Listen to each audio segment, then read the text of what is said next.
Stay right there. What are you waiting for? Kill him! Kill them both! No, wait a minute. Is it money you're after? I'll give you as much as you want. May the saints forgive you, because I won't.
Welcome to the Occult Rejects. In this episode, I got my co-host, Jin The Ninja. What is going on, Jin? Thank you very much for joining me and being the co-host. I'm sure pretty much everybody knows who you are already from being one of the Occult Rejects, but in case there's some new listeners that maybe haven't heard you in a few episodes, why don't you let everybody know what your deal is and where they can find your amazing work. Thank you so much, Nick, and thank you for having me on, and thank you to Mark, who was a great guest on my show. I can't even remember the episode number, Mark, but it was a really great episode entitled Breath of Fire, and we discussed Zelda, but it was a far-ranging discussion that talked about the metaphysics of anime and I think video games, at least as an introductory. I mean, I could have gone on for 3 hours, but for what it was like a really in-depth conversation. So I appreciate that. And so people can check out my show is Threshold Saints. I am really interested in this idea of parafiction and metafiction. That's sort of the evolution of my show and what it's become, which is sort of like a idea that comes a little bit from chaos magic and then a little bit from Tantric Buddhism, and this idea of clarifying narratives with the truth and sort of mixing them alchemically. And so just like podcasting, really. Thank you. And all his links and everything will be in the bottom as well with the show notes. And thank you very much, Jin. I really do appreciate you getting this, suggesting this guest. I'm thinking this is going to be a very fun and interesting topic. And that leads us to the guest, Mark. Mark, thank you so much for coming on. I know it was... I think I left you hanging for a while. I had things going on. I moved, no worries. Yeah. But finally got you on. Mark, if you can, let everybody know, I guess, where they can find your work, and maybe give us a little bit of a background about what you're into and, and what we're going to talk about here eventually. Yeah, absolutely. I'm on Twitter as Sommelier, so you'll see that in my name there. And I'm kind of a regular guy, so I taste wine. I do wine collections. I have a winery in the mountains south of Los Angeles. And, I've been working on that for several years with some partners. But being, on Twitter and X, I've, kind of created a little side project of examining media in a lot of different ways. And originally started with Death Stranding and The Legend of Zelda, and is applying occult metaphysics and analysis to what are these things being presented to us that are normally just regular consumption. And I began to pick up on a lot of hidden trends and strange synchronicities, and through that I've done a number of different threads, particularly on anime, because they have a lot of strange things in them, aside from normal, American television, for instance. And, I do a little continental philosophy, but most of it is, media studies. And I think we're at a really unique juncture in history. Everyone's kind of lost their minds a little bit. We're inundated with technology, mass media, certainly changing people's perceptions. And, I really want to understand how that affects, me personally, how that affects my friends, that, country I live in, and how to navigate going forward, as the world consistently changes. And that's accelerating, that's being amplified. And I think some of these, shows can really give us insights into ourselves and maybe taking the next step forward and navigating the future. Thank you. I appreciate that. I know what we're going to talk about originally, how do you pronounce the name of this again? I don't want to screw it up. The Evangelion? Yeah, I pronounce it Neon Genesis Evangelion. It's tomato. Yeah. So. I'm from New York, so I'm from New York. I could say it however I want, I guess. So yeah, it doesn't matter. I know we're going to kind of talk about that, but I mean, I think, we were saying something prior, and I do think there's something behind this. And one thing I do want to even add, too, believe it or not, a lot of suggested things I get to cover that is like something I'd have to watch. It's actually a lot of like Japanimation stuff. I've actually had that suggested to me a lot. Some stuff I have looked at, and I'm like, wow, that's just blatant.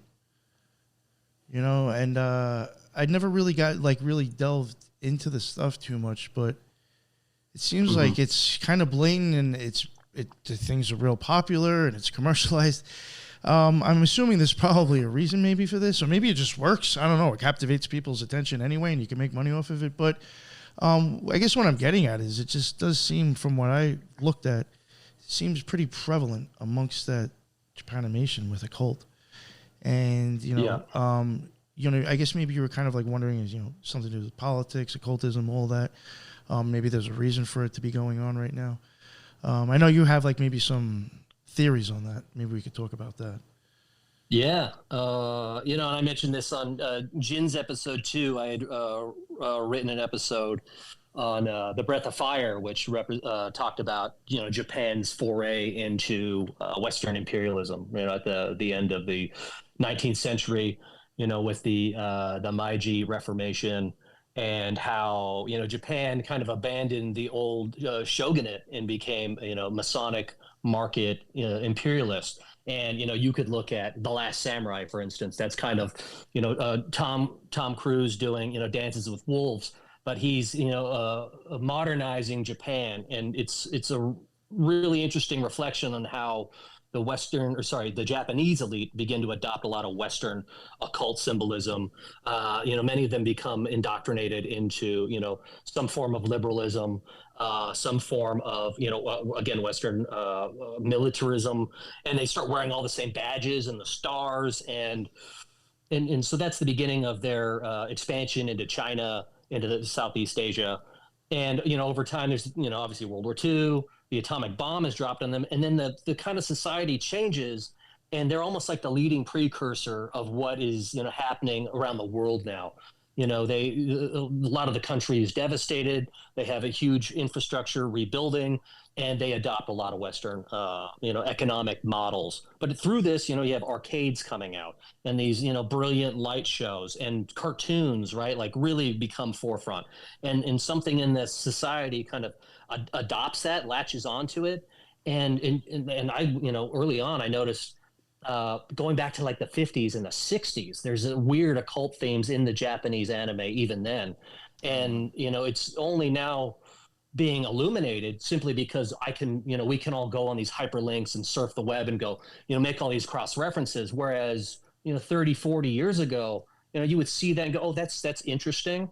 But the fact that it continually recurs, right? That's something that just caught my attention. And so I wanted to dig into it, and then you start playing games, or, we talked about Xenogears. That's a highly Kabbalistic video game.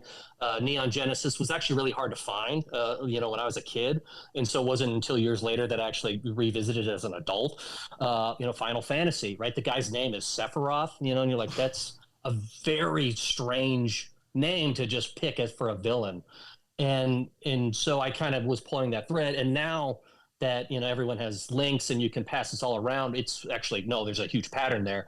And so I think somewhere in the Japanese adoption of Western philosophy, their alliance into like the G7, a Western American occupation, and right there they're literally ruled by a dragon emperor, and so there are, I think, affinities in that nation that maybe align themselves with this sort of occulted power structure. I tend to refer to them as like the cosmopolity. They're almost like this old form of like bourgeois aristocracy that like it's just like private old money you never heard of, right? And it's parts of all these like old Bourbon, Habsburg.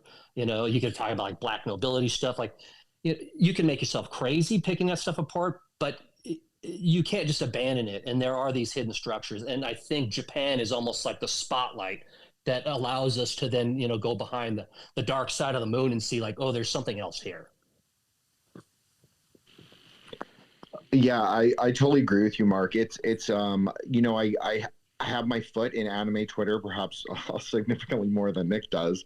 So I see a lot of the sort of, as I'm sure you do, and I've seen on your own threads, a lot of people will sort of, as the kids call it, cope with this idea that there is a sort of fundamental occult nature of animation and video games. But there definitely is you can trace it even in Owen Davies' book on the history of grimoire publishing. He even mentions that there were grimoires brought by the Dutch in the 1680s. So yeah, they're clear, and there are Japanese translations of the Keys of Solomon, and so they have a clear idea that this was happening. And you can watch even the 1981 movie Samurai Reincarnation. It's all about this. It's about a Christian samurai who gets murdered by the shogunate. He makes a deal with the devil, reincarnates 7 of his generals, and then he must be killed by a magical swordsman. So there clearly is also an association with Christianity with occultism in Japan, and I think that you agree with this. But you can say, Mark, if you don't agree. But I think that there is something to that where they sort of think it's a very powerful or maybe a foreign sort of occult system that is embedded in Christianity.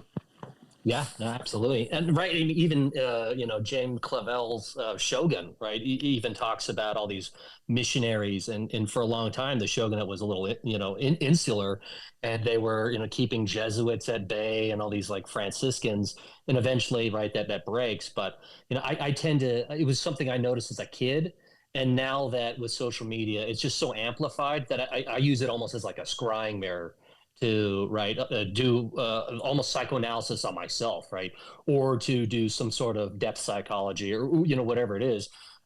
But they are, I think, you almost enter in like these kind of hypnagogic free associative states, right? And so then from that you can get these really interesting perspectives.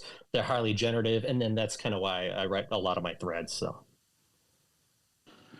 One thing I wanted to mention was that something Nick brought up about the sort of 50s, or you brought it up, Mark, but Nick commented on it. It was about the 50s and 60s and the sort of post-war infusion of anime with the sort of Kabbalistic and Masonic colors.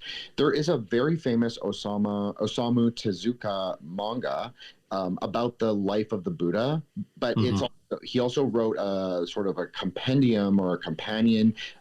It's not really interrelated, but it's interrelated in a broad way about the Phoenix. And so, I'm sure you know what I'm talking about, right? Oh God, yeah, it's trippy. Well, so, I think he did Metropolis too, right? Yes. So he's like a great manga master. He had worked at Disney for like, I don't know, 2 years or so, but he clearly brought something back with him in this understanding. Like you can even look at like Astro Boy and the color, like red, white, and gold, and it's just it's there's something in it that he's carrying back, and but it's interesting because when you look at him treat Buddhist metaphysics or East Asian metaphysics, it is different. You can see that there's a slight distinction between the systems, or at least his thinking on it. Whereas the later, like the late 80s and the early 90s anime, you can see that they're blending these ideas in like Cardcaptor Sakura is a really good example. Even Sailor Moon's a really good example, where they're clearly adding like a little bit of Shinto, Onmyoto, Buddhism with Kabbalah, with ritual magic, seals and pentagrams. And as you've noted, they often use very real invocation sigils in a wide range of anime. Yeah. Well, yeah, that was the weirdest thing because before, I would see this as a kid and I think, oh, maybe that's like an astrological sign, or and I didn't know what it was. And then finally, years later, I could do enough research and going, no, these are actual magic sigils. Like somebody has done their homework. It's not like, oh, well, I'm drawing a scribble or it's a cheap replica. Like I generally believe a lot of the guys at the higher end of Japanese culture like do all this stuff. Even like hell, Ninja Gaiden, right? I mean, Oh yeah. what are they like fighting Ishtar, and he's he's a dragon. I mean, like all of these games are just a trip. So, and so talking about Metropolis, that's going back to what's his name, Fritz Lang, or the silent movie with it talks about the Tower of Babel and the mechanical golem. That's almost kind of my operative thesis, is that something in the human imagination drives us into civilization. We build these power structures, and from our activities, we begin to draw potencies from some hidden place. And like this is a karma that like humanity has to somehow work through. And by studying this, it could almost become an antidote that we learn about ourselves and maybe try to speak to it without becoming just delirious or because you make yourself paranoid and crazy. Going, well, what does that mean? What does that mean? And so I try to at least create some of these threads that are more systematized and break it down rather than just, I mentioned the Charlie Day meme where you're just like, you've gone bonkers and you're just noticing incessantly. And so that's kind of what's happening is we become cartoons by going, well, did you see that thing that happened today? Right. It's like under the Silver Lake, the guy is like just pulling all these threads, and it's a form of masturbation, and he doesn't resolve anything. And he's just like some dude, like, squatting in someone's apartment at the end of the movie, and like nothing else is figured out. So there definitely is a fine line between a schizo poster and like high IQ noticer. So yeah, That's funny. But I think that's totally right, Mark. I think that it's all pervading. So what do we do with that knowledge? Do we schizo post about it, or do we sort of look at it as a hermeneutic, look at it as part of like a system in which at least to understand at least a little bit, at least to climb up a little higher. So I agree with you. I think that's what I sort of think about. I know Nick and I talk about this a lot off cameras or a lot off show, is that what do you like make of the occult's everywhere, so you might as well tame the dragon. So yeah, I mean, that's why I wrote that last thread on chiaroscuro and how to just dive into a lot of this stuff. So everyone tends to be skipping on like the surface of these little things, and it's like a cat, chasing the laser beam, and I want to kind of figure out like what is the actual thing that's directing the laser beam. And so, that's why I like write about Neon Genesis of, what are these larger power structures really doing? Because they frankly don't care about what we're doing day to day, right? We're almost a liability. So, whether it's the economics, they're going to make things more expensive. They're going to start another war, right? The biggest thing is like, how does a society or civilization go to either the stars?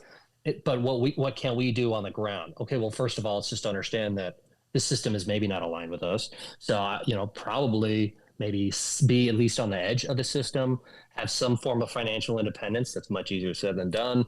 Probably be tied to the land a little bit more. Maybe just read and exercise a lot more, and try to find like-minded and somewhat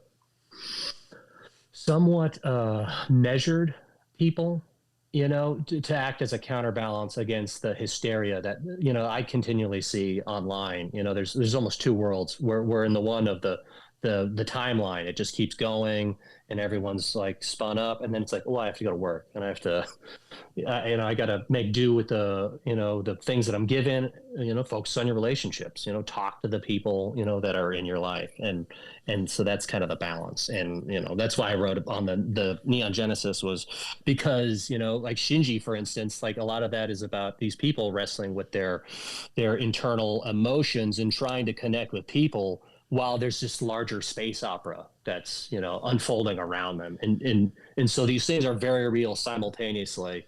And, it's not an either or, it's a yes and, yes and, yes and, but then to integrate it in a way that, we can be somewhat a little creative and unhinged, but then we're also busy, productive, and present for the people in our lives. You definitely need to have a balance, for sure. Yeah. Well, I'm sure that's something, right, that you've talked, about with the OTO, all these personalities, and everyone's like, it's a power trip or backstabbing. And oh, yeah. It's a silly game going on over there. They even keep it short, just like the way it is over there with like ego trips. It's like this. I have one kid that like I'm kind of still cool with that's like in it. And the only reason he's been staying in it is because he thinks he can rise up and actually get like a position in something. And he's like, yo, like 80% of these things are already given away of like people that have like these positions. He's like, they're all feminists. He's like, I'm never going to have a fucking voice here at all. So, yeah. Well, I mean, but that's the thing too, right? Is like masonry, magic, sects, they're almost right. Those occult forms are now mainstream in the form of corporations, right? Literally corporations. Like modern business emerges from the East India Company, right? And all these colonial powers that had charters from the Queen or, the king, whoever it was. And so we're living in that world. These structures emerge that are very hierarchical, and it all becomes wheeling and dealing. And how can I come out on top? And so now when you see these things like feminism, it's like on the face of it, yeah, I have no problem, with minorities or people being, we hear their voices. Yes. But when it's used as a tool to just kind of silence any, real discussion about, hey, are we going in the right direction as a people? Does this make sense? Right. Then it's like, okay, no, I'm not on board. And it's almost a form of like corporate eugenics that you can then use to, right. Because you're dissolving nations, and it's all about labor markets at a certain point. And we're almost returning back to, right, these large trade conglomerates, and we're on the high seas because we do live in this corporate magic thing. We could talk about like Admiralty law a little bit, or like Jordan Maxwell and a lot of his stuff, but like that is actually I think a valid form of analysis. And so all of these things kind of fold into themselves. There's no bifurcation. There isn't a hard line in the sand, because if you do know this, enough of this study, you begin to understand like, oh wow, this is almost like a living fluid panpsychic reality, right? And that's why I refer to like the theater and things like that. Definitely a theater. Jin, did you want to say something? I think what you said, Mark, was really interesting. Just as you can look at the sort of the corporeal body, not just in one property of media, but in media, or as you're saying, in economics as a whole. Like you're saying, the whole body is kind of like the golem or the atom cadmon, the whole economy. It's just like, it's kind of interconnected loosely, but also broadly, and also deeply in one way of thinking, right? Like they have at least some kind of electrical charge or dialectical relationship between the two, whether they're fully integrated or not. So I think that's really interesting that you can look at one small property as looking at like one specific cell, like looking at Evangelion or Breath of Fire, and that's just looking at the micro, and then what you're talking about is the macro. Yeah, well, right, and I think even using the Matrix is probably a really good tool to just plug in, right? This computer programming, right? We talked about this, on your show of either the fighting games or if I'm going to do the Hadouken or all these jump kicks, and it's the same thing. How do I manifest a reality through this energetic system? And that totally tracks back into ceremonial magic or forms of Gestalt psychology. And that's basically what Neon Genesis is all about, right? In this, it's almost like human instrumentality is probably one of my primary interests of how do I play the human instrument in the most effective way, and what will be the results from those interactions, and can we all play together? We can do our solos, we can do a collaborative orchestration, right? An arrangement, or we can create a wild dissonance and no, I'm gonna be the lead singer. I'm gonna, and you see this in bands too. So it's it all, does all feed into one thing. And so I'm a little disappointed to see everyone kind of go crazy and maybe not align with a better future. I think this is interesting, just as like maybe a broader commentary on your work, is that your work is about the hero's journey, and it's about that specific thing that you just said, that we get to determine, like a large part of our will determines reality, right? It's the reality shaping, just like being online or on social media is reality shaping. Like the narratives that we say on the timeline, which is magic because it's traveling through time and space in other people's minds, especially if the tweet is popular. So, I mean, that's magic. So the things that we say are broadly like determinant of where we at least can influence to a small degree. Yeah. And so, but now it's all mainstream. Like all of these methods and magic practices are vulgar, but but they're just covered in corporate jargon. And how can I get more productivity out of this person? And so it's like The Office. Everyone's just like grinding away, lifeless, because you're actually not contributing, your own destiny to this. You've been subsumed or absorbed or right. There's almost like a hex put on you, and they're channeling your energy. And that doesn't mean those things are bad. I don't want from this discussion for anybody to think like, oh, I just like hate companies or I hate business. Like, no, that's not it. Like they actually serve a purpose. That's how we, a company is a magic arrangement of space and time with other people, right? But we've somehow like made a distinction. Oh no, that's not the case. And we're actually summoning magic artifacts through these incantations. Only we call them plans or schematics, or intellectual property, and so there's no fine line there. That's why I think Neon Genesis is actually like the best thing to talk about, because it all blurs together. It's all military. It's all personal, magic speaking, interfacing, and fighting, aliens in some way. Yeah, let's get. I think we're ready. I think we'll get into Evangelion, but I do want to say one thing broadly about maybe just like the new media, video games and anime specifically, is that the visualization sometimes that they depict are actually very esoteric visualizations that you would use in Tantric Buddhism. And not just Tantric Buddhism, but I think broadly like the kind of East Asian sorcery. You could even say like a lot of the metaphysics that are just seemingly stylistic or aesthetic choices actually have like a deeper metaphysical implication. Mm-hmm. So there's like an idea that you could use even in chaos magic, like Peter Carroll writes about this in Cyber Magic, is that you can take the ideas from the video game itself, apply it to the sadhana, or apply it to, well, he doesn't call it a sadhana, I'm calling it a sadhana, but when he's doing magic, he's actually taking what he sees on the video game and he's applying it to that internal, whatever's happening inside of his mind. So he's actually kind of remixing this meta reality, what he's perceiving, and then also what he's exerting his will on. So I think it's true that you can use, there are actually a lot of very deep, interesting color choices.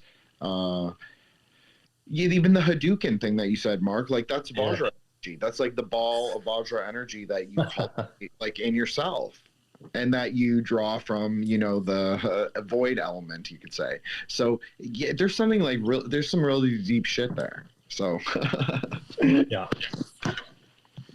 Real quick, yeah, Mark, I mean, I just wanted to ask you, do you think the aliens are even like kind of an occult aspect? Yeah. Oh, yes. Right. I've written a little bit on like Breath of Fire 2 and even Neon Genesis is kind of talking about these alien things. I suspect technology is an amplifier. It's a mirror. It's a horizon by which our future expands. And we're at a point where the technologies are harmonizing, they're converging, and it's going to radically change humanity. And so I think the West right now, right, a lot of sovereign nations are saddled with huge amounts of debt, and 20th century global capitalism doesn't work.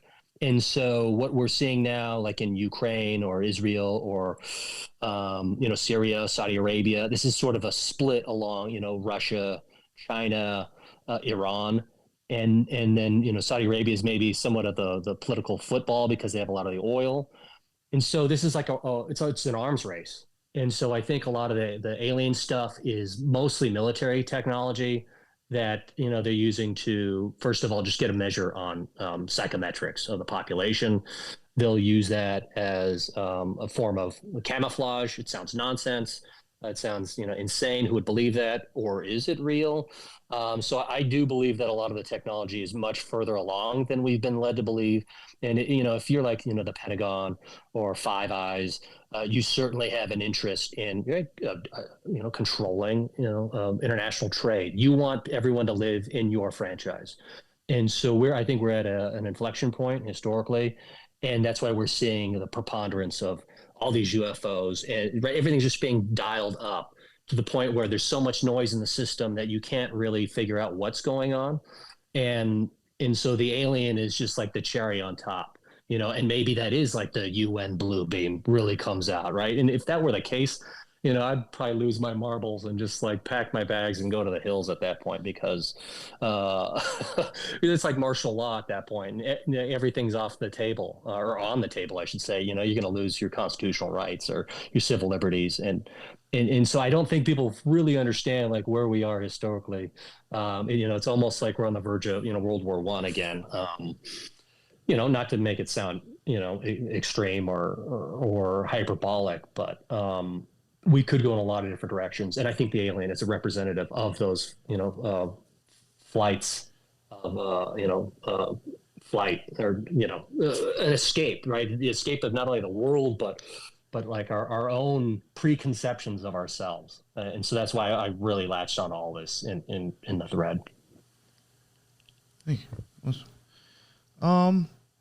Yeah. I just wanted to get an idea because, like, in my opinion, I do think, just my opinion, I do think the use of aliens is like a deeply occulted archetype or multiple things, So I just was wondering, like, if you were possibly viewing it like that as well, considering this show you think is already a cult and it's got aliens mixed in there. I'm sure that it's used for something, Yeah, I mean, look at Iwas, right? I mean, the dude literally looks like a gray alien, So, right, this is a thing we see all over the internet. Oh, it could be it's an angel. I'm channeling a higher intelligence, or it's a interdimensional alien, or right. It's just the concept of the other, of the outside and of the unknown, just manifest in a shape, right? And that shape could take on any appearance.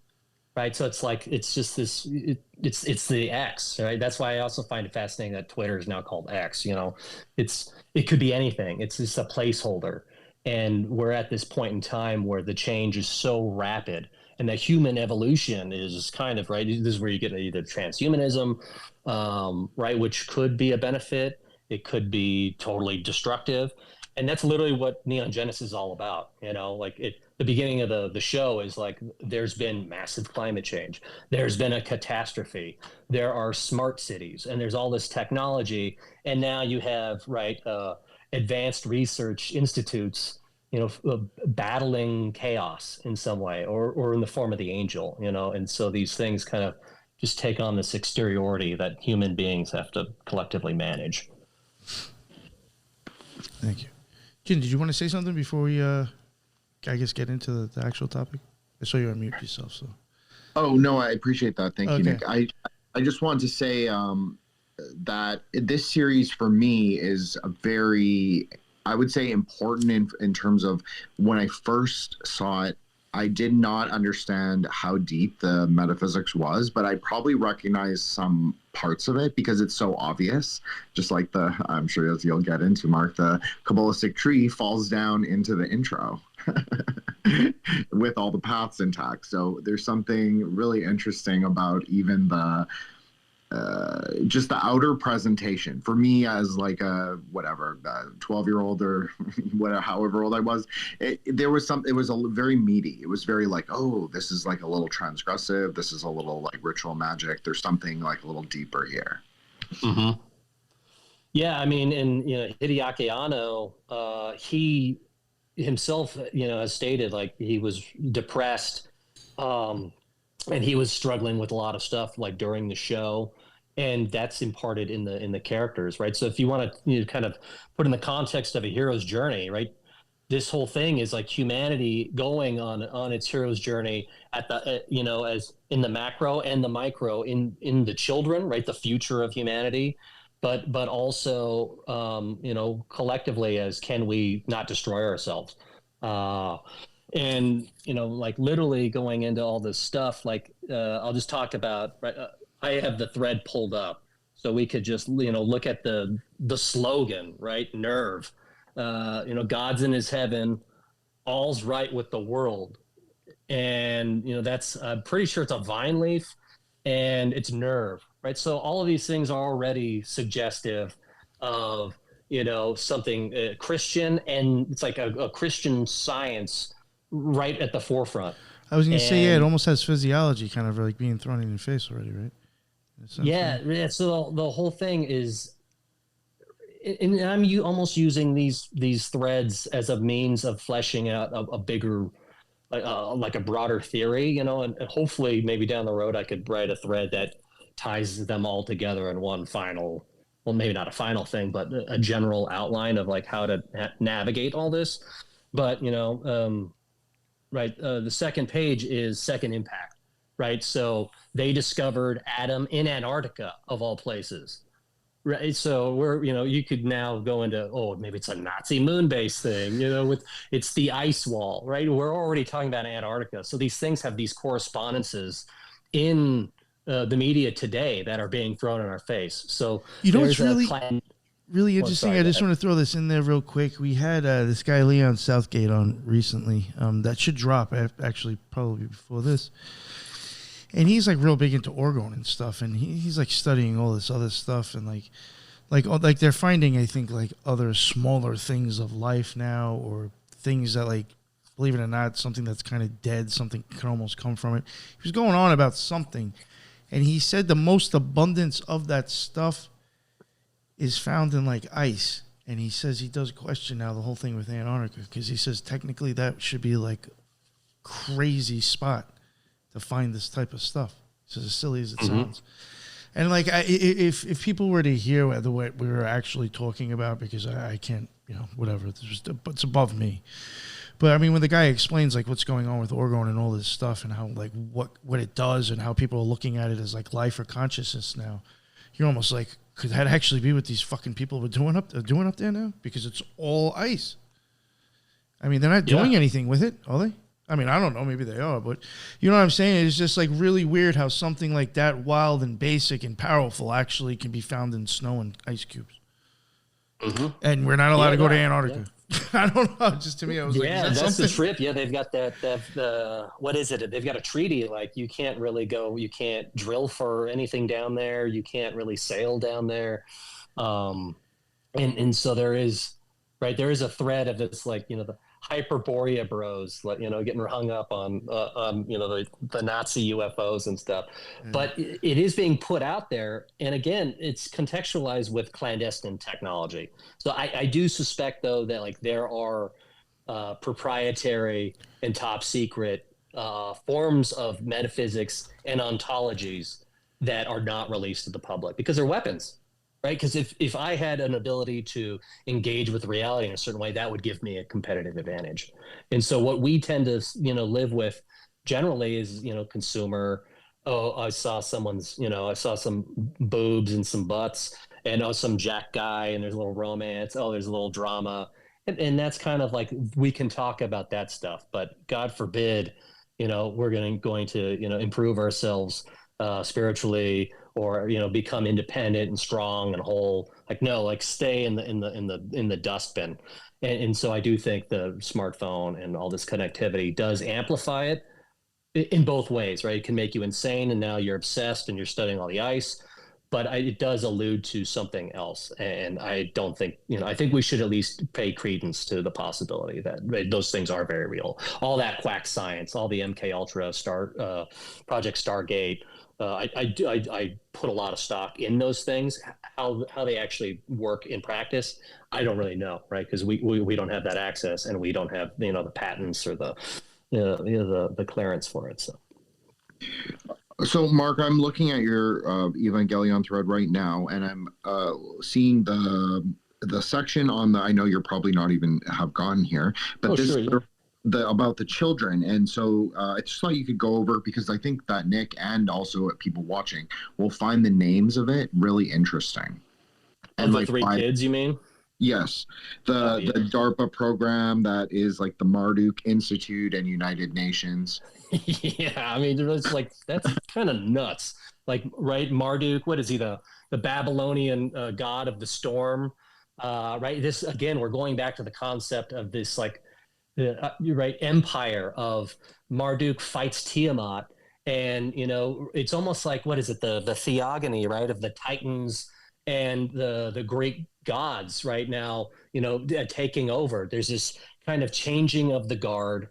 It's put into the future. But yeah, so Marduk is basically like, it's like DARPA or, the Ghostbusters, right? I generally believe Ghostbusters is fairly real, like all this ESP stuff, right? Human beings have a ton of potential. It's mostly being squashed, and what is known is like, right? Like, why would you want that to be public knowledge, right? That's not even a conspiracy. It's like, hey, this is actually valuable. I want to be able to sell it. It's like, if you had any sort of business plan, like, yeah, I want to monetize it. And so like this shot where it says like top secret only, top secret for your eyes only, that's from the show, right? Like in Japan is actually draws heavily on all this UN stuff. And so it's almost like Japan during the 60s and 70s became like the UN's like trial ground for the post-war era of like, okay, now we're going to try to institute these policies. And it's repeatedly shown again and again, United Nations, they've got the tanks, right? It's a top secret UN program. Marduk references Babylon, and the three children, they're gifted children. And they've been selected from birth, or they're genetically engineered. And their names are all loaded with these insane references. Let me find it on the thread, right? So Asuka, right? She's the redhead. It's literally the feminine version of Akira, right? And Akira is a reference, is like, right, means shining light. And all the kids are psychics and they're espers. And again, it's this play on technology. And, the character starts absorbing all this metal and becomes this huge machinic monstrosity in a very similar way, to what we're almost doing on our own. And so it's almost like our magic spells have like gotten out of control, and we need to like reel them in. It's almost like Fantasia, with the Sorcerer's Apprentice, and he's getting the brooms going. Well, and now they're kind of like running wild, flooding the wizard's laboratory. And he's going, oh man, I got to fix this mess. And so a lot of this is like, I think we can begin to grapple with how does technology wildly distort our own potential, and how's it running our own lives? So, right. And all these kids have like huge psychological issues. They can all be like identified in like cluster A, B, or C. But yeah, Asuka is, the alternative to Akira. Shining fragrant. Her last name is, her middle name is Langley. CIA, right? Like, what? Yeah, I've heard of that. Like so on the head, like, okay. And Soryu, blue-green dragon. And so she's the firebrand. She's like hot-headed. And, she does crazy stuff. Her mom killed herself. And, there's all these flashbacks with the kids. And, right, again, it's kind of a reference to dolls or the playthings of, God or the gods. It's kind of a trip. Shinji, right? We got the picture of him. That's literally, his father's desk. His father's office is placed between the capstone of the pyramid and the base. And right, the shadow it creates is right. What you could consider right a Tifereth, or the Israeli Star of David, or Remphan. and the union of the above and the below, and it's a shadow cast. And then the floor of the office is literally the tree of life. It's this huge Kabbalistic expression. And he's right. His name represents, the true ruler, new expansion. So, right, this is like what we alluded to in the other episode of, like the death and rebirth, almost like the way Horus is. And so he's kind of like this Horus figure, or just potentially a Christ figure, but certainly a much more compromised version. He's a child, and he's been abused by the father in like this like kind of fallen demiurgic way. And his last name is Ikari, anchor, wrath, rage. So there's something keeping him, anchoring him to this physical world. And he's actually kind of a negative antagonist. He's your quintessential failure.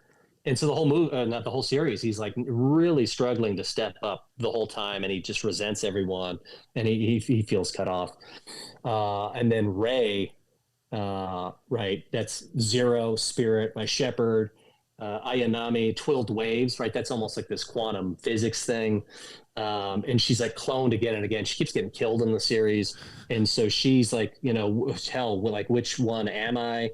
She's also the clone of Shinji's mom, and there's all this like weird sexual tension between the two of them. Like he's kind of like into her, and then there's a shot of like Gendo, like it's like his daughter, but the clone of his dead wife, right? So all of this is like super Freudian, right? And I touched again on Oedipus, and all these kind of these Greek themes. Psychoanalysts, highly prevalent in the whole series, and then the cloning chamber, right? Literally is like this brain cylinder, and on the floor of this, on her cloning chamber, the dummy plug plant is from the British Library, right? From the Ars Goetia. Like that is such a bizarre thing to have in a cartoon.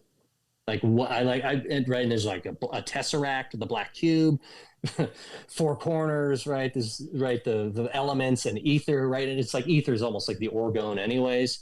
And so all of this is like pretty wild. And sorry, I don't want to keep going. What did you mention about the Ars Goetia? Did you say about that? So if you look, in the thread, I have a shot of this. I can't find this thread, unfortunately. I'll search. It's all right. I was going through. Cool. Yo, you know what I realized real quick, just to so I can get this link and maybe catch up. Something I noticed. Are you big into Twin Peaks? I'm huge into Twin Peaks. Yeah, I just noticed going through your Twitter. I was like, I've seen him post David Lynch or Twin Peaks a few times. So I was like, this is interesting. Nice. That's something I did not know that. The same thing, man. Oh, it's right, and so it's like it's funny too how you mentioned the Goetia, and I'm thinking about. I'm seeing Twin Peaks, because even in Twin Peaks at one point, on the side of the chalkboard in like the police office, there is a sigil from the Goetia, one of the demons. It's nuts, Goetia man. Yeah. Yeah, I think Astarte or something like that. Yeah, I mean, you've seen this show, right? Yeah, I'm a huge fan of that stuff. Yeah, big time. Yeah, it's crazy, right? And it's a cult of shit. It's like the whole thing's nuts, and he's what is he, like a supposed Zen Buddhist? And I think he's probably I hope he's a nice guy. David Lynch, but. Yeah, that's like these Hollywood types. Who knows, right? Yeah, that's what's unfortunate. Yeah, you can't tell. But the major in Twin Peaks, he's like part of the same thing. Right? There's these interdimensional alien maybe thing, or they're demons, right? This almost goes right into X-Files, right? And then all of Lynch's movies are almost like this, right? Again, this dream state that you like wander into, and there's like so much meaning. And then actually when the new season came out, somebody made a post a couple of weeks ago saying it's like, now America has been sort of separated and blown apart into smithereens, and now we're just like living in these like private vignettes, and like the story like barely coheres, but only for like Lynch's insane infolding and involution of the whole narrative. But like that's how I'm approaching a lot of this stuff, is like, we're into Twin Peaks, like we're in deep, and it's like everything means everything, and it's like pay attention and pull the thread, and just be careful that you don't spin yourself out. That's but right. I think we might have to have a talk about that in the future. That is interesting. I was like, Yeah. oh, Twin Peaks, Yeah. this is great. All right. Sorry, I forgot where we're at. Oh, so yeah, you did mention something about the Ars Goetia, right? I forgot where that was going. Was that something because you saw something in the show, like a symbolism for that? Yeah, it's in the show. And so one of the three children, the girl who's the I know it gets super convoluted. The girl who's the clone of the dead scientist's wife is being her spirit is being channeled back into the bodies through a glyph on the Ars Goetia. It's in the laboratory. And then it says, right, it's with the three written in divine names of Romanized Hebrew that are split into 9 sections, right? Each one of the 9 sections contains names commonly allotted onto relevant members of the Kabbalistic tree of life. And I've heard people like, Hideaki, said, I wanted to make like a cool show and I saw some of this and I thought it'd be cool if I just like threw it in there. And I think he's being really tongue in cheek because there's just way too much attention to detail in the whole in the whole show. I mean, this is like that's even like in the cartoon is like bizarre. That's someone's doing a ton of research, and you don't just like casually throw it in there. And then sorry, I'm going to jump in. Sorry, yeah, Mark. yeah, I just want to say that's hand drawn. So the sequences are drawn by a group of people that must be looking at the actual glyph or sigil, and a lot of anime uses the correct sigils. That's what's really interesting. That's what catches my eye in particular, is that it's not just like make believe. They're actually like looking at medieval grimoires, European grimoires, not always European. Sometimes they will use Buddhist Siddham script, but they actually use real spells. Like the spells are like very close to how they would be. And the colors that they assign are actually very significant. And so even in this sequence that you're talking about where she's in the lab and her, as you said, her name means 0. So she is inherently the Vesca Pisces, or the vessel, the empty vessel through which to be imbued into spirit, or spirit is to be imbued into her. But she's kind of the negative force, this like interaction, and she has that very purple of Yesod hair. She wears like a Quicksilver kind of jumpsuit. So yeah, there's absolutely like it's like almost letting you see a ritual. If you were like maybe the plot of like the kids and all that stuff, yeah, that's like the scary sort of like outer ritual component. That's just how they're containing it. But it's really like it's about the colors, it's about the shapes, it's about how it all works together, and then plus it's movement and sound. So it's like a really perfect ritual encapsulation. Yeah, it's competent, and then they're putting this right in your face. It's right, and this show came out 30 years ago, right? So it's not like a lot of this was like common knowledge, not at least the way it is out there now, where you can go on some random forum and there's quite a few knowledgeable people. Like you had to go look all this stuff up, or you had to be initiated in this stuff. And this is the one thing that I keep coming back to is I cannot believe like. For 50, 60 years, this stuff has just been like thrown out there. And in some ways, like that's how I was initiated into like mystery religions and perennial philosophy, and begun to like explore magic accidentally, it's through, I got initiated through cartoons.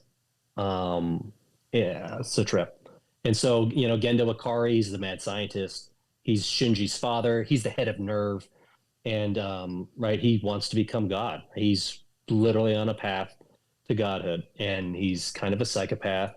He doesn't care about anybody, and his son has been abused, and so he manipulates him.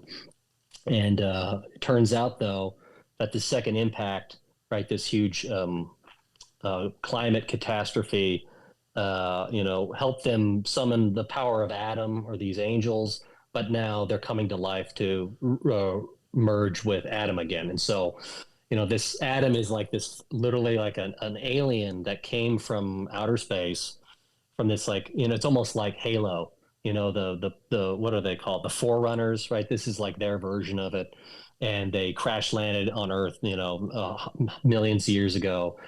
However, it was 2 strands of this species, Lilith and Adam, and the angels are right Adam's tree of life, and the Lilin, or the descendants of Lilith, who is again what was she, Adam's first bride, but she was like a demon, or she was corrupt, and she tried to send him on his own way.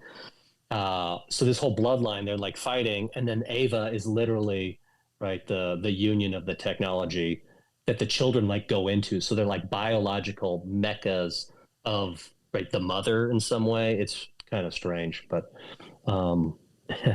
no, so it's very Kabbalistic. It's just like you know this, Mark. It's like it's the outer vessel. They take on this kind of like shape that they shape. So it's like their golem. Like Nick had me on to speak with Juan from One on One, and he talks a lot about the homunculi. So it's like very like that. It's like they're creating a biomechanical golem with planetary metals, colors, all the associations. Plus, they place the driver, who has these innate Sephirotic associations, each of them themselves, and then they place them into the golems as kind of like a battery or a life force or a breath, you could say. And it's sort of right. They take form in the higher heaven.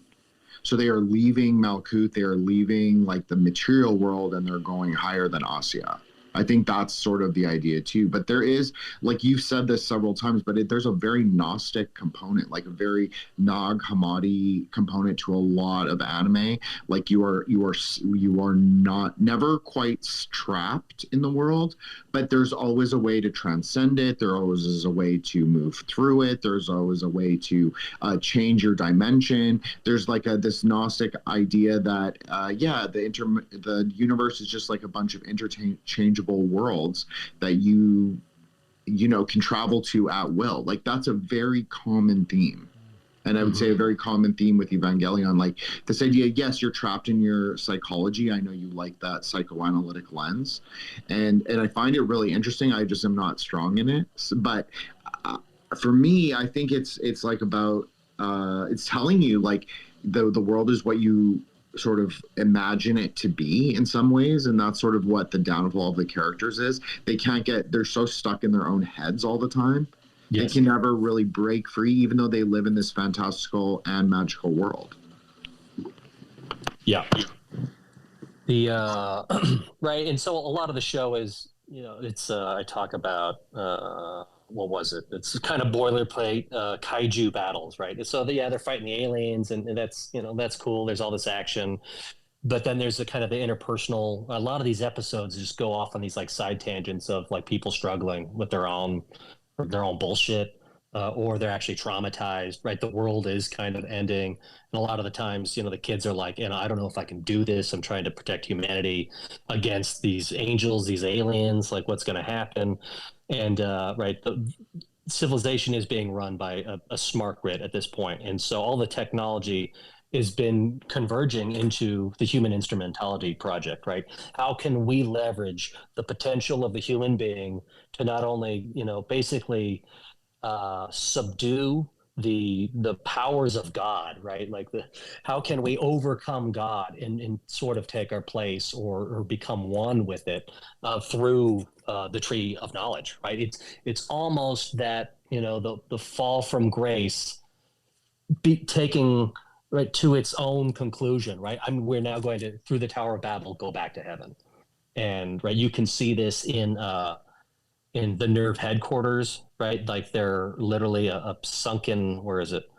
They're a pyramid and like an obelisk underground, right? And there's this like representation of the above and the below, right? Dual pyramids, they're underground. They talk about the end of the world, right? That is like a total like rebirth, death and rebirth, right? Magical system. And right through the whole show, Sele starts coming in. So they're like what I would refer to like the cosmopolity. They're almost like this ancient power structure that rules the world behind the UN, behind all the banks. And they're trying to become one with God. And by killing all the angels, right, and kind of this very transgressive maneuver, they're going to use the technology. They're going to exploit everyone. And like that's what the show is. So all these people are kind of working through their stuff, fighting these angels, and things start getting pretty hairy, and they find out that, oh yeah, we're basically space aliens. And so I don't know, like, if that's going to be used at some point, in the future, like, oh, we are aliens, or I just don't know where it goes. So it's pretty interesting. I don't know if you guys had any other questions or comments before I keep going. No, you can go ahead. I was going to ask, do you want to show me like where you are on your posts? I was going to try to. Oh, sure. Yeah. I've kind of just been floating around, but at this point, we went through the 3 kids and Gendo Ikari because there's so many characters and you could go down the line. But I think where I would be at this point is the one about Sele and seated above the United Nations.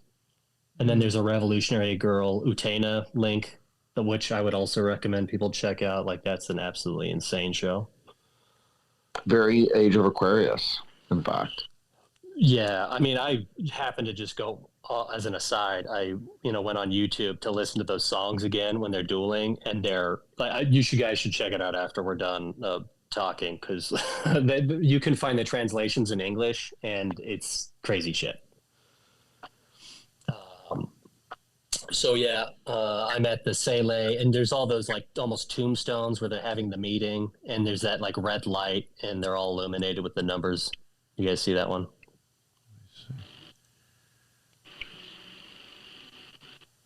Oh, maybe I went too far. I don't know.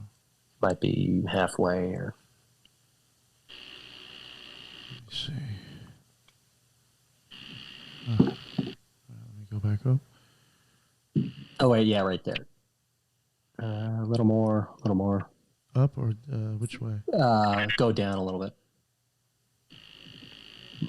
One more. Yeah, so you see where the Ouroboros and the Tectratus. Yes. Yeah, so, right, and again, Sele, right, it's German for soul.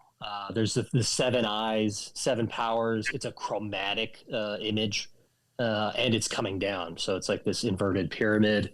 So again, kind of like the Elohim coming back down to then grab the golem and then bring it like back to the heavens. This is like very large structural force. Right, obviously the pyramid is very important. And we go to human instrumentality comes from a sci-fi author, Cordwainer Smith. And right, again, he's a spook, basically. U.S. Army officer, East Asia scholar, psychological warfare at Johns Hopkins, right? Like, they're using a term from some spooks sci-fi novels that came out 50, 60 years ago, right? And all of these are representative of human instrumentality of mankind. You will never be the same, in the world of men who are machines that weep, the rediscovery of man. So right, and then there's this he's got this other one, the Luciferian, the Scarlet Woman, right? I mean, it's crazy. Right. So they're using all these terms that are representative of larger economic and metaphysical changes. And the whole show is like that. It's almost like we're seeing what the big plan is, or at least that's what they have to do. Right. We have to get off the planet. Otherwise we're going to probably destroy ourselves. Well, at least that's what I would think is in their mind, or would be suggestive of the show. And it turns out, right, you see again, Lilith is crucified to the cross at the bottom of the bottom of the nerve center. The aliens get out of control, and it turns out though that Sele betrays Nerve, and they're like, no, we're going to become one with God, and they activate, once they've killed the angels, they activate human instrumentality, and right, they want to become one with the divine. And so in the show, the last 2 episodes are like Shinji finally coming to terms with, wow, I am the biggest obstacle in my whole life. Like, I really did push people away. What can I do to integrate those people? How can I, grow as a person? And so Hideaki Anno got a ton of crap for it, because people were like, bro, like, I want to see angels fight. I want like a climactic resolution of the whole show. And so he was getting like a bunch of hate mail and like death threats. And so finally they released the end of Evangelion, which is like the really famous sequence, but that was like a separate film, like I don't know, like 2 years later. And so this all then ties into right, the Breath of Fire 3, where I talk about this is the construction of the third temple, and I go into depth about cybernetics and quantum, well, not quantum, but changing metaphysics, new technologies, and that how the military and universities have been collaborating for decades to accelerate something. And it's like we get along for the ride, otherwise it's going to get really weird here, and I think we're living that right now. Yeah. I did want. Oh, sorry, Nick. No, go ahead. Go ahead. Mark, I just wanted to ask if you could expand on the stuff you talked about, the Esalen Institute and like the human potentiality movement, because I think this, as you mentioned in the thread, has a lot to do with the series as a whole, but also with maybe transhumanism in the future. Oh yeah. So Esalen's out by Big Sur. They have a lot of connections to like SRI, so the Stanford Research Institute, which is obviously really huge for Silicon Valley, has been one of the main funders of technology in general.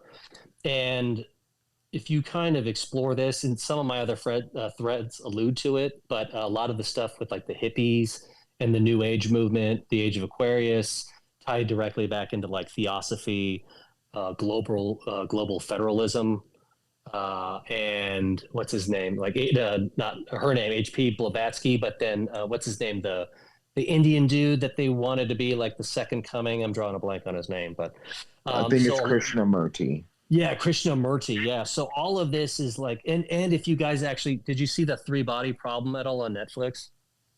No, I've heard about it, but I have not seen it. Yeah, I mean, it's the first few episodes are really good, but like there's literally a scene in the show where they're like in the meditation room of the UN, which was donated by like the Lucis Trust, which was like an Alice Bailey adjacent project. So like the UN in and of itself is like wildly connected to like all these weird theosophical New Age occult movements. And so then after World War II, right, you have like even the Beatniks and the Beatles and the Grateful Dead, like very, right, that's a whole other thread of like how music and culture have been used to engineer social change. And Esalen, they had a bunch of guys, teaching about psychedelics and Gestalt psychology and cognitive behavioral therapy, all these things we hear about, like the Overton window, or what's his name, the Zimbardo project, the Lucifer experiments, right? Like there is a body of knowledge that is actually commensurate or tracks with magical applications, but it's now from a psychological, scientific, technocratic system.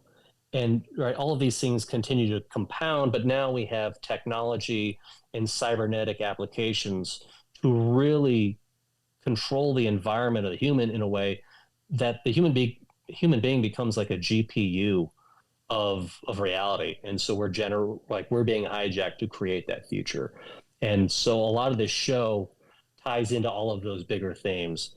And I mean, it's just so much information, I hope I'm probably not doing enough justice to it, but you almost have to like just read the threads or, like pull those individually and then tie it back to Neon Genesis. Yeah, I think that is what the strength of the written threads is, Mark. Is that you have a meta narrative to the threads, like they all interconnect and interweave, and the stories about how one series will depict like one side of metaphysics, and while the other one maybe will preference a different side of the greater narrative you're weaving. I think it's interesting though to look at the interrelationship and like the commonality, and using a genre property like anime. There's a lot more than you can do with it because of it's animated. Like you can do like colors, and you can do I think the music is very understudied in the sense that like Nick and I have done a Magi Behind the Mic series, so shout out to that, obviously. But the Japanese music, especially of the time, and like how it kind of interweaves subculturally, like breakcore is very Japanese, vaporwave has like a very Japanese sort of city pop aesthetic. Like a lot of this like 80s Japanese music came really popular. It was like a hipster trend for like a few years. So you're seeing like this always this undercurrent that it exists, but you don't really hear very many people like discuss what it is, the translations, what they're talking about, and sort of the properties that it goes with. Because there's like a lot of this music goes along with anime, so it's like the literal soundtrack to this kind of visual magical journey that you watch. But then you're also like hearing almost different media property. But it's like the association is like one-to-one. You're saying it's the same thing, but it's not quite the same thing. One is visual and one is audio. Yeah, well, it's a holistic, right? It's exactly. you're being embedded in the whole thing. And so I kind of talk about McLuhan a little bit in The First Breath of Fire, and how he was really big in media study. And so I would always encourage people to check that out too. Is like read some McLuhan. He talks about the medium is the message, and I think that's really important to deal with, because right, these are applications of magical forms of coercion through media. You're either being initiated, you're being inundated, you're being spun around, and right, how do we learn to swim through that environment? And that's mostly what my big project is. And it's a lot of material, and you almost have to do it on your own, or read these threads on your own. Otherwise, we could just kind of topically cover it without maybe not necessarily getting to the meat of a lot of stuff. Yeah, I'll include the link for this thread as well in the show notes for people to look at if they want to. Was there anything else that you wanted to add to that show? I didn't know if you were kind of done with that or. Yeah, I mean, at the end they have the whole tree of life, but it's actually inverted. The whole thing's just a giant ritual. But no, it's otherwise I just kind of get into the weeds of like what all the individual symbology is. But my biggest thing is like just pay attention to like what's being put out there, and it's definitely competent portrayals of magic, but it's just woven in an occult way, and it's right in your face. And in your opinion, you were also saying you thought there was a lot of Kabbalistic ideas in there, right? Or like you could see the spheres being like played out? Yeah, I mean, it's literally, I've got a GIF of it down there, like towards the end when they're, when instrumentality is being initiated, like there's a full blown tree of life, like in the sky. And right, they're always referencing like the Dead Sea Scrolls as like written by the aliens. And so like Nerve and Sele are like, we've consulted the Dead Sea Scrolls and they're telling us more secrets. And so like that's an extra biblical, non-canonical, right, hidden script that talks about a ton of Kabbalism and occult stuff. But yeah, they all just blend together at this point. Like it's all out there, and it's pretty nuts. Thank you. Jim, was there anything you wanted to add? Just Maybe for on the this Kabbalah series, stuff, I too? think Mark did a great job, but I will say that the three kids, there are three separate stars of Sirius. So there's Sirius A, B, and C.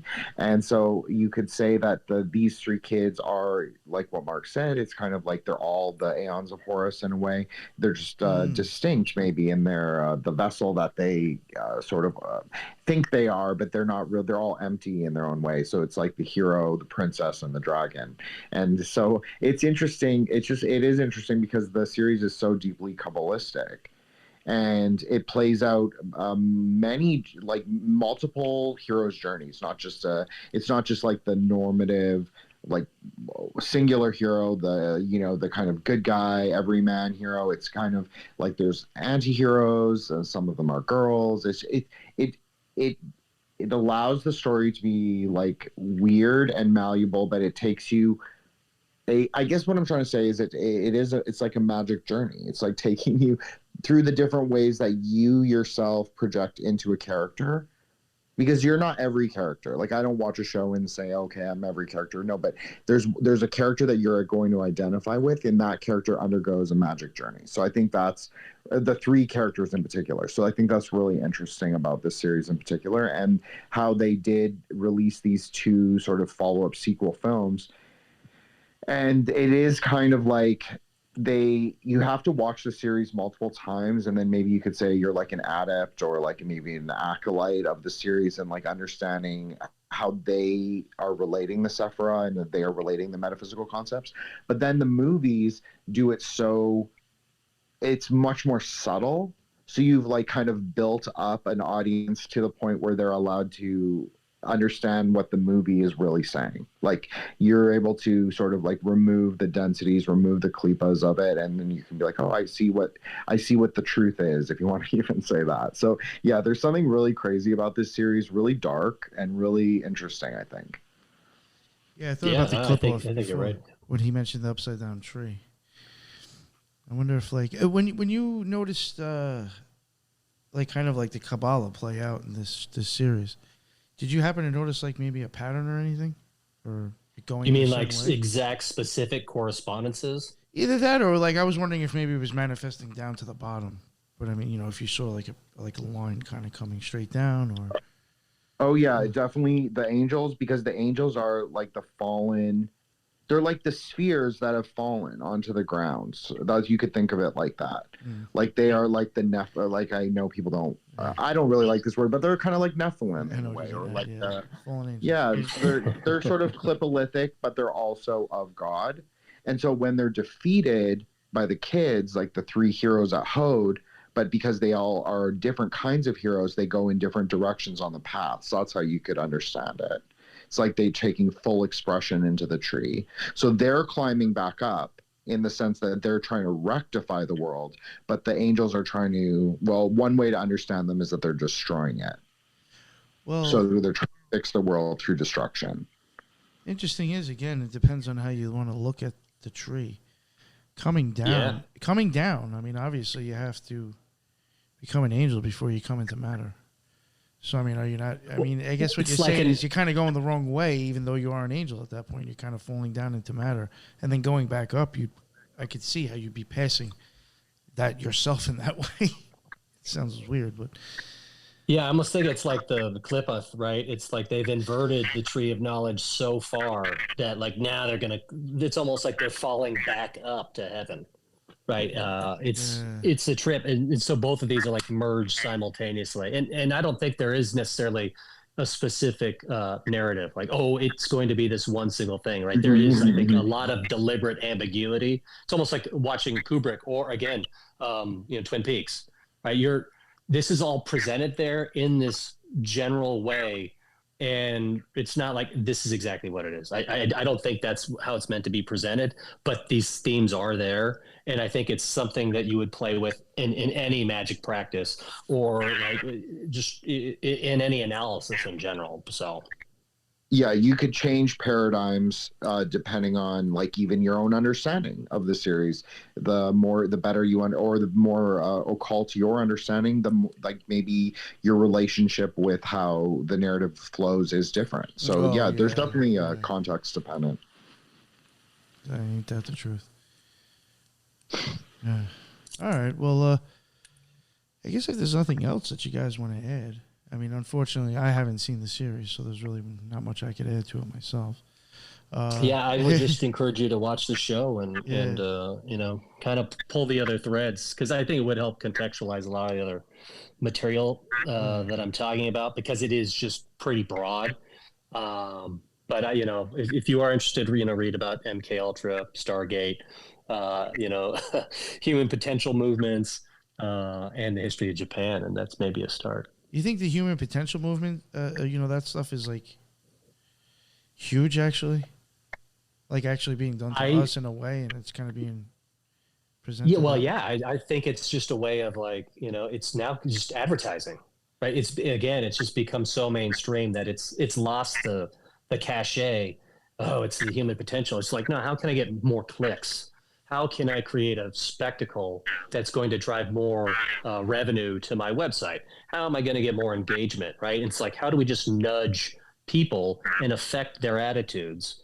Right. And so it doesn't have to be sinister necessarily, and it doesn't even necessarily have to be coordinated. But I do think there are larger trends and interests that are moving collectively and maybe even unintentionally. But things are changing us, and we're living in that world right now. And by studying these things and learning about like the history of media and technology and of like old biblical references, we can sort ourselves and orient ourselves in a way to maybe not lose our minds. Not lose our minds. That's a plus. Not lose our minds. Yeah. Very well said, sir. Yeah, if you want, I'll have you guys plug your shows again, and I think we'll wrap it up here. I would be really interested in having a talk with you on Twin Peaks, since that's something I have watched. Oh yeah, we could go really deep on it. Yeah, I think all of Lynch's movies tie directly into Twin Peaks. I think it's almost like one dream. But yeah, that's a really long discussion, and I'd probably have to watch the show again just to brush up, because right, these things are so ambiguous and can go in so many different directions. And so it's not necessarily, again, it's like, McLuhan's thing, it's not about the content, it's about the context and the medium itself, and what is it doing to us. You could watch that show again and be like, oh my God, I have a completely different take on it now. That's a problem with that show too. Every time you watch it, there's something new, and you're like, oh man, it just has me more confused now. Well, shit, it's it's like The Shining. It's like people are, they made a documentary about The Shining. Like, was it Room 237? Like, what does it mean? Like a Jack's tie. I'm actually having somebody on tomorrow for that documentary. Oh, great! On The Shining, yeah, Ryder Lee, him and JJ Vance. I'll have to check it out. Yeah. So, all right, I'll let you guys plug your stuff. I'll go with Jin first. Jin, thank you so much for coming on, man, and I appreciate you bringing the guest to the show too. The suggestion. No. Thanks, Nick. Of course. Yeah. And let everybody know, where they can find you too on Twitter and your podcast and all that, please. Sure. So people can find me at Wukong Reborn, WUKONG Reborn on Twitter and Insta. I'm at Threshold Saints, and then at Threshold Saints on Apple and Spotify. There's also a show account at Threshold Saints on X, Twitter, and obviously Mark's been a guest who talked about very, I would say parallel. This is like a more of a continuation of our discussion on Breath of Fire. I think it's really like a spiritual part 2, but on with you, Nick. So it's like it's a true reject episode. So I appreciate that you set it up and let me kind of frame the parameters of it. And thank you, Mark. I really appreciate it. It's always a pleasure to talk to you. I consider you like a sort of like mad scientist, media scholar. I love it. I get a lot out of it. I see where you're going with it, and I'm down with it. So thank you. Oh yeah, and all the Jin stuff will be in the bottom. And Mark, let everybody know where they can find you at as well, please. Anything you want to plug. Or other shows you've been on, that too. It's mostly the threads. If somebody thought any of this was interesting, you can find me at sommelier, SO_MMEL_IER. And, I have my most recent one on chiaroscuro and Gilles Deleuze and Henri Bergson. Right, you can literally apply that whole thread to what we've been talking about. But yeah, hopefully, some of this stuff is maybe not, I didn't get too abstract or maybe too off the beaten path, given it's more of a cult focused show. But for me, these things all do tie together.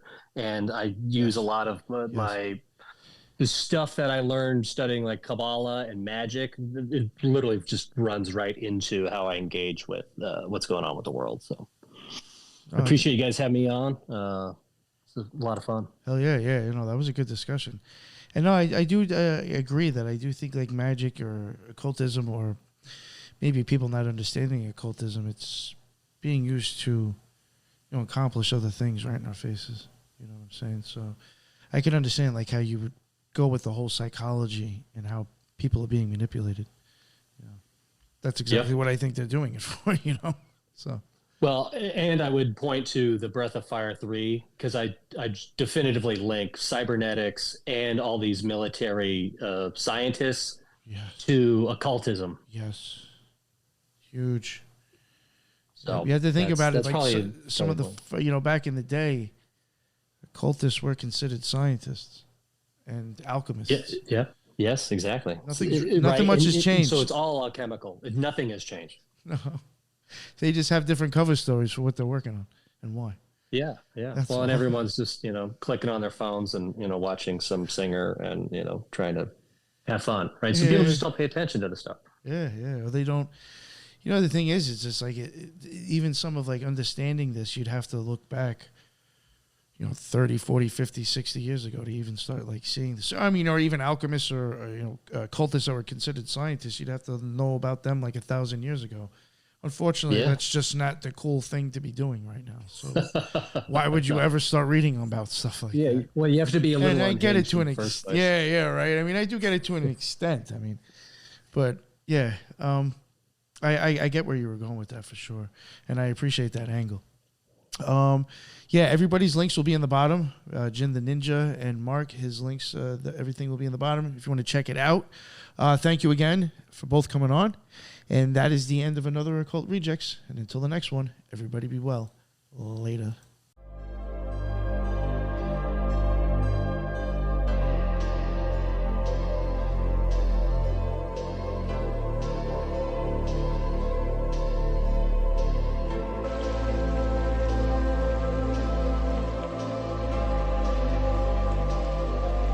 Vegeta, thanks. For what? I should be thanking you, Kakarot. Nah, what do you mean? I loved every minute. Goodbye, my friend.